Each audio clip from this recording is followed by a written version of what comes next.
Considering the job hole that we're in and the 9.5% unemployment rate, some on both sides have said, one of your priorities, the Employee Free Choice Act, is dead.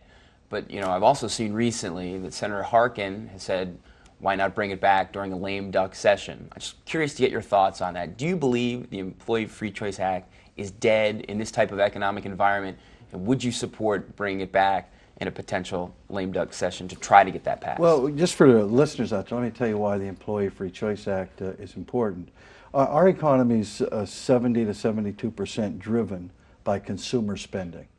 And if people don't have money in their pockets, they can't spend.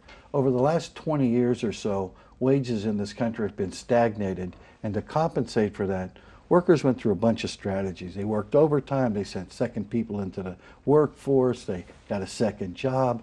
None of those worked, and then they began borrowing. First with high-tech stock borrowing, and then with the housing bubble, and they borrowed. And that all went poop, and it doesn't exist. We know we can't do that anymore.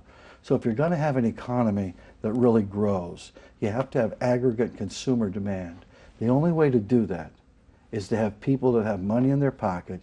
The best way to do that is bring collective bargaining to more people.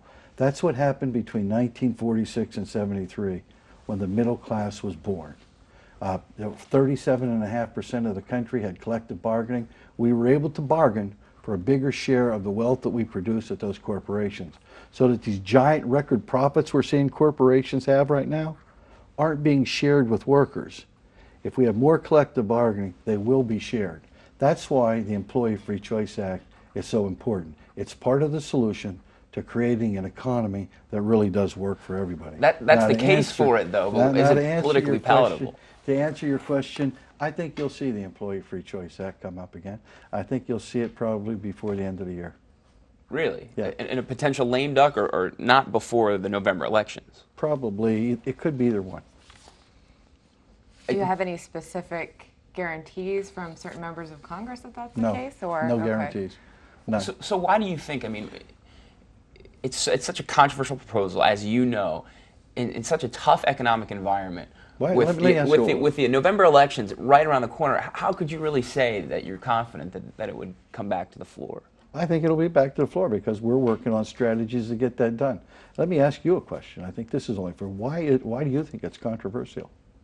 Well, I think Republicans that have emailed me knowing that I was going to speak to you, I think they make the case that it would raise costs and burdens on businesses and hurt small business owners. They make the case. Wouldn't it also do other things? Wouldn't it also create aggregate demand? Wouldn't it do what the rest of the world has done? If it's all the countries that have fared well, the best in this recession, have had a higher wage strategy than we have in this country. So you can't say that having collective bargaining would make us less competitive and would hurt us, because it's helped other countries. But if it's so That's popular, what it would do why haven't Democrats, who have majorities in both houses, brought it to the floor? Why hasn't it been brought to the floor, and why hasn't it gotten a vote, and why hasn't it passed? That's a good question.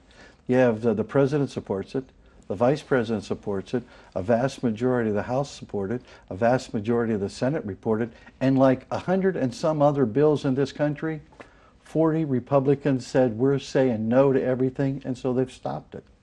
It has come to the House and the Senate. Remember, it passed by a large majority in the House. It's been in the Senate where 40 Republicans have said no, just like they've said no to extensions of unemployment benefits, to help for state and local government. They've said no to everything. It doesn't surprise us that they would say no.